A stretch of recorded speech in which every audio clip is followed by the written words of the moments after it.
Ayan guys, nakababa na ako ng jeep. Sumabay lang kasi ako kanina sa asawa ko kaya ako'y walang helmet sa motor. Malilid na rin naman kasi ako.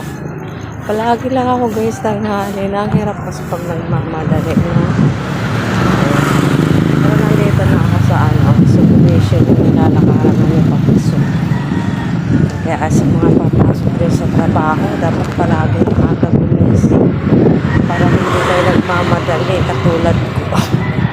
Mahilig sa madalian. Lakad na. Good morning, good morning. Good morning guys.